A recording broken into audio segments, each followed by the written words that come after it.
Hey, it's been a while. I hope you've been well. It's good to be back. I get asked all the time why I do what I do or why I go to church. So I'm shifting my vlog into a new segment called First Tuesdays, when I respond to questions that I get asked all the time. So it's First Tuesday, and today's question is, what's the point?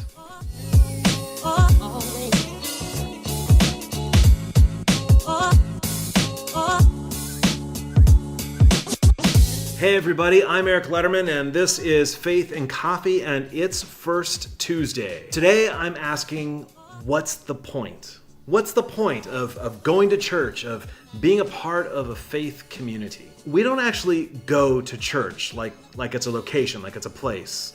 I know that's how a lot of people talk, but church is not just a place. It's something we do. The word church literally means gathering. We go to worship or to an event, and all of that is church. When I say I'm going to church, what I mean is that I'm going to gather with a community. And that is in part my response to the question of, what's the point? The point is being a part of a community that helps me be a better me, because we are all helping each other to be a better us. Can we say church is more of a verb? I'm churching. Maybe that'll catch on.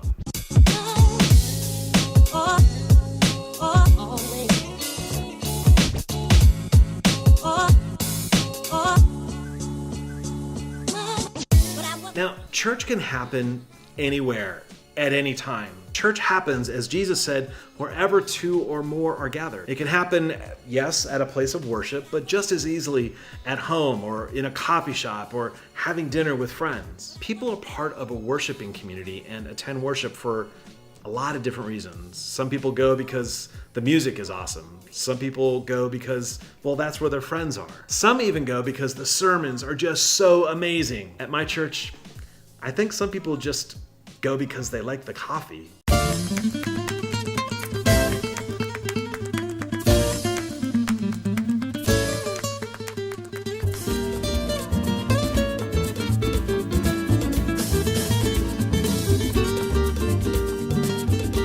And I know many of us go because of our devotion to God, but what I sometimes notice is that people get in, do the worship thing, and then get out without so much as saying hello to anyone. And it kind of makes me sad, because I think they're totally missing out on so much of what it means to do church. Yes, it's about our devotion to God, but it's also about our devotion with God and with God's people, remembering our connection both with God and all of God's creation, which includes all the people, and yes, even the slightly crazy ones. Which brings me to my second point. Church is about engaging with other people, and in the Christian context, about growing in our sense and understanding of God through our interactions. See, church is not just about feeling good.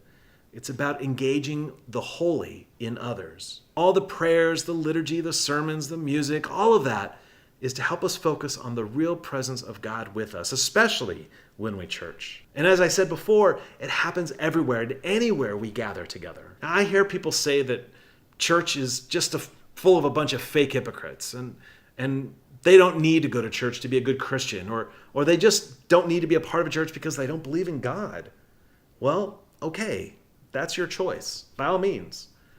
But being a part of a community of faith is a lot more than just showing up. It's a lot more than even worshiping God. What I'm trying to suggest is that churching is about gathering together and practicing together, paying attention to the presence of God, so that when we leave that space, we might experience God's presence in other places and in other people, including the ones that maybe annoy us, including the ones that might look different from us, the ones that might even believe different, all while doing other things in our lives, working, going to school, going to the grocery store. The more we practice in the context of a community of faith, among a whole bunch of other people trying to do the same thing, the better we will be at it in everyday life.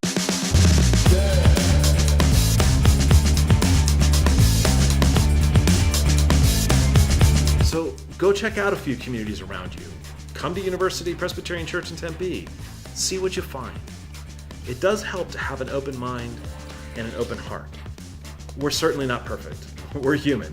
So sometimes, we misunderstand each other. Sometimes we get upset with each other. And sometimes, we're just having a bad day. The difference our community makes is that we try to love each other through all of that. I hope you find that community to help you be a better you so that we can all be a better us. The us that I believe God has created us and is calling us to be. What you read. Books are cool. What you read. Get smart. Grow your brain. I've been reading one of Walter Brueggemann's latest books, published in 2018, Interrupting Silence, God's Command to Speak Out. This is really related to what I was saying before, in that one of the things about practicing the presence of God, whether it's on Sunday mornings or any other day, is that when we start listening and paying attention, it changes us forever. What we might find, and what Dr. Brueggemann suggests, is that God is calling us to more than just quiet individual devotion. That's important, but devotion must lead to something. When we start paying attention to God, especially the way God was present in Jesus, we might start realizing that, God's calling us to speak out with and sometimes on behalf of those who are being silenced. Now, in chapter 3, Dr. Brueggemann declares that silence kills. In Psalm 32, the psalmist says, I kept silent. They kept silent about their sins, and that silence alienates them from God. See, keeping silent is destructive.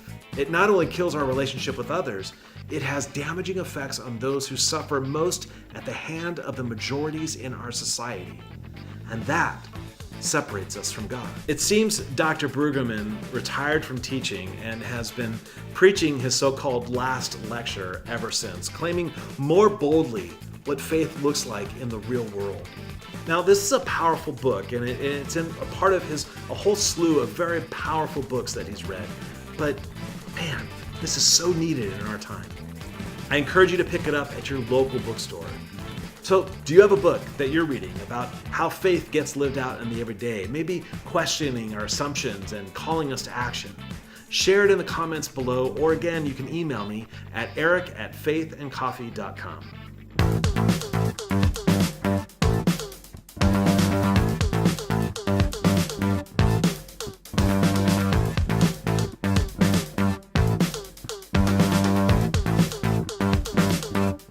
Hey, thanks for watching, and if you have questions for First Tuesdays, make them in the comments below, or you can email me at eric@faithandcoffee.com. And of course, if you like what you see, please be sure to like this video, and if you're watching on YouTube, give it a thumbs up, subscribe to my Faith and Coffee YouTube channel, or you can also find me on Facebook at facebook.com/faithandcoffee. Friends, until next time. Black. The views shared on this vlog and on faithandcoffee.com do not necessarily, nor are they intended to represent the views of the organizations or the people with whom I work or serve, including University Presbyterian Church in Tempe and the Presbyterian Church USA.